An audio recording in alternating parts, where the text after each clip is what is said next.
On se souvient tous que la ville de Hull a été longtemps connue pour ses fameuses usines d'allumettes, plus grande production d'allumettes au monde à Hull. On se souvient moins, par exemple, que Hull a aussi été connu pendant une certaine époque pour ses fabrications d'explosifs, dynamite et aussi virite. Pas étonnant qu'il se soit fabriqué des explosifs à Hull parce qu'il y avait de nombreuses carrières de calcaire, de pierres calcaires, à partir desquelles on fabriquait du ciment. Ce qui a incité un certain nombre d'entreprises à s'installer à Hull, comme les Patton. Mais qui dit explosif dit aussi accident, qui dit accident dit aussi souvent bêtises humaines. Entre autres comme John Patton, ce grand fabricant d'explosifs, qui un jour, au lieu de fabriquer des explosifs dans son usine, va décider d'en faire dans la cuisine chez lui parce qu'il est tard, parce qu'il est trop loin pour venir à son usine, parce que sa femme veut qu'il reste à la maison. Et avec son frère, dans sa cuisine, va commencer à mélanger des poudres pour faire un explosif de poudre plus fine. Et il a de la nitroglycérine et de d'autres produits. Et ensemble, avec son frère, il mélange ça dans un baril. Au même moment, son frère fume un cigare. Et évidemment, ce qui était prévisible va se passer, c'est-à-dire que de la cendre de cigare va tomber dans le baril qui va s'enflammer et exploser. C'est le début des explosions à Hull et ça va se faire pendant près d'une vingtaine d'années avant qu'on mette fin à la production d'explosifs et aussi au contrôle de l'utilisation des explosifs dans l'ouest du Québec.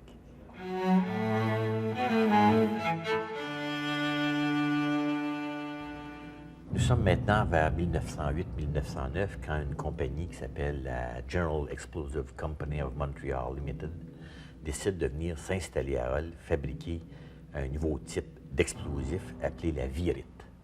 Évidemment, les autorités municipales ne veulent plus de fabrication d'explosifs dans la ville et on a vu pourquoi.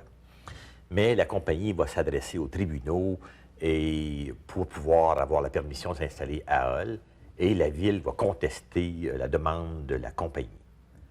Pour convaincre le juge, la compagnie va faire venir ses chimistes et organiser ce qu'on pourrait appeler un véritable spectacle. Le chimiste va prendre les explosifs, va monter en haut d'un édifice et va laisser tomber la boîte d'explosifs devant le tribunal, les autorités municipales. Les explosifs n'exploseront pas. Ensuite, le chimiste va mettre le feu à la boîte pleine d'explosifs. La boîte va brûler, les explosifs vont brûler, mais il n'y aura pas d'explosion. Et pour démontrer que leurs explosifs sont à toute épreuve, le chimiste va prendre une autre boîte d'explosifs et avec un pistolet, va tirer sur la boîte d'explosifs. Pam! Pam! Il n'y aura pas d'explosion. Un prêtre de l'Université d'Ottawa, spécialisé dans la science, lui va tenter de démontrer que c'est faux, que les explosifs sont dangereux. Mais finalement, le tribunal n'accordera pas confiance au père Lajeunesse et il va donner la permission à la General Explosive de construire son usine à Hull. Tout le monde a oublié, en fait, sauf les autorités municipales, sauf le père Lajeunesse, que les explosifs, ça ne sert qu'à une chose, à exploser. La General Explosive construit son usine à Hull et va entreposer des tonnes et des tonnes d'explosifs. Mais ce qu'on n'a pas dit au tribunal, c'est qu'on entrepose avec les explosifs les détonateurs des explosifs, c'est-à-dire dans le même bâtiment. Et un jour, le feu va prendre au bâtiment. Oh! Dans le malheur qui va se produire, les Hullois étaient presque chanceux parce que la journée avant l'incendie, on expédie à Montréal 5 wagons d'explosifs. Le feu va donc prendre à l'usine de la General Explosive au moment où, à quelque chose comme une centaine de mètres, 150 mètres de là, se déroule une partie de bal qui s'apprête à se terminer. Il y a environ 2000 spectateurs à cet endroit-là. et le feu est pris dans l'entrepôt de la General Explosive. Les pompiers vont se rendre sur les lieux, mais la première borne-fontaine est à environ 900 mètres du lieu de l'incendie. Ça crée toutes sortes de problèmes. Il y a des gens qui vont voir que les pompiers ont des problèmes pour combattre l'incendie, vont vouloir se joindre aux pompiers à la grande frayeur de ceux-ci parce qu'ils savent très bien ce qu'il y a dans l'usine, eux. De sorte que finalement, on ne réussira pas à maîtriser le feu et on va s'éloigner du site. Un peu partout, les gens sont sur le pas de leur porte de maison. Dans les estrades du parc de Bâle, on regarde vers l'incendie. En fait, tout le monde, à peu près dans la ville, ceux qui sont à distance visuelle de l'incendie, regardent l'incendie quand l'explosion, on est vers les 5 heures le soir, va se produire. Une première explosion qui va être suivie d'une deuxième explosion qui va être suivie d'une troisième explosion. Il faut le voir, là, il y a énormément d'explosifs dans cette usine-là. Et cette usine-là, dont les murs sont construits en pierre, à côté d'une carrière de pierre, va projeter des pierres dans tous sens. Des pierres qui vont être projetées à la vitesse de boulets de canon. Les explosions sont tellement fortes que même la cheminée de la maison du gouverneur général du Canada, située à Rockcliffe, l'autre bord de la rivière des Outaouais, à Ottawa, eh bien, cette cheminée-là, la cheminée de Reeder Hall, va tomber. Une pluie de gravats va tomber sur un village qui s'appelle Pointe-Gatineau, qui est quand même environ 5-6 km de Hull.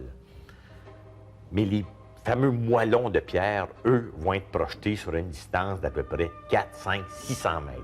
Et ils vont défoncer les maisons, vont casser des maisons en deux, vont couper des poteaux de télégraphe. Et on sait combien les poteaux télégraphiques sont gros, sont puissants, sont durs. Évidemment, il va y avoir de nombreux morts. Par exemple, un monsieur Carrière qui vit dans une petite masure, très petite masure de la rue Chaudière, aujourd'hui, la rue Saint-Damteur à Hull. Eh bien, quelqu'un cogne à la porte, on demande pour lui, il s'en va à l'extérieur. Et ça, au même moment où l'explosion se produit. Il entend un fracas épouvantable après l'explosion, et ce fracas-là, c'est dans sa maison. Il rentre dans la maison et qu'est-ce qu'il voit? Qu'est-ce qu'il voit? Eh bien, il voit son épouse et ses deux enfants, ses deux filles qui sont sourdes et muettes, écrasées par une pierre d'environ 200 kilos. Les deux enfants sont morts sur le coup. La mère est blessée. À un autre endroit, une autre famille, un gros moellon, grosse pierre, va passer barre en barre de la maison. 14 personnes sont en train de souper à la table. Or, ce moellon-là va défoncer le poêle de fonte, va passer à travers de toutes les pièces de la maison pour sortir de l'extérieur. Pas une personne va être blessée. Mais c'est pas tout le monde qui a cette chance-là. De nombreuses personnes qui sont dans la rue vont être frappées par les moellons. Des enfants vont perdre. Il y a un enfant, entre autres, nommé Servant, va perdre la tête complètement, comme si un boulet de canon lui avait arraché. D'autres enfants vont avoir si peur, entre autres, il y a un enfant qui va se mettre à courir, mais à courir tellement il a peur. Et quand il va arrêter de courir, il va s'apercevoir qu'il est rendu à Ottawa. On peut s'imaginer qu'il avait couru quelque chose comme 3 ou 4 kilomètres avant de s'apercevoir qu'il n'était plus en danger. Cette explosion-là, évidemment, fait énormément de morts. Fait 11 morts à Hull. Il ne faut pas oublier que Hull, en 1910, parce que ça s'est passé en 1910, au mois de mai 1910, est une petite ville. Une petite ville qui compte environ, à cette époque, pas plus de 14-15 000 habitants. Une explosion comme celle-là, c'était dramatique. 11 morts, plus d'une trentaine de blessés. La ville, elle, n'a même pas d'hôpital.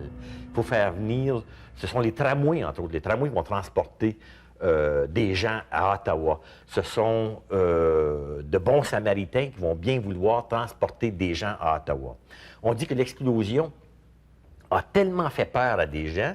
D'abord, dans un premier temps, on a cru que c'était la comète de Halley qui devait passer un mois plus tard, qui était entrée en collision avec la planète.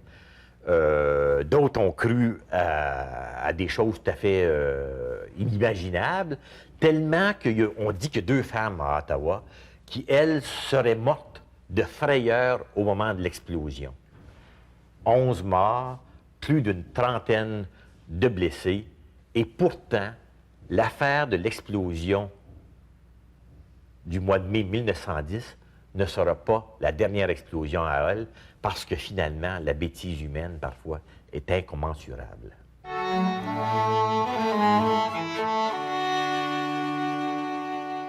Les funérailles des 11 victimes de la General Explosive ont lieu le 11 mai 1910. Le ciel s'est fait chagrin et une pluie fine tombe sur la ville. Tous les drapeaux à Hall, à Ottawa même, sur le Parlement, sont en berne. Mais pas pour les 11 victimes de l'explosion, mais parce que le roi Édouard VII est mort. D'autres personnes ont participé au deuil des Hullois. L'une d'entre elles, dont on ne connaît pas le nom, a composé une complainte dont quelques bars de musique se sont rendus jusqu'à nous. Il y a une autre personne, une marchande, et qui dit marchande dit marchandise, et qui dit marchandise dit argent, a marqué à sa façon le deuil des Hullois en faisant paraître dans un journal de l'époque l'annonce suivante. De magnifiques portraits et cartes postales vues de la catastrophe de dimanche dernier sont en vente chez Mademoiselle Séguin, coin des rues Dupont et Wellington. Ces vues sont les plus belles que l'on puisse se procurer comme souvenir de ce terrible événement. Ne dit-on pas que le malheur des uns fait le bonheur des autres?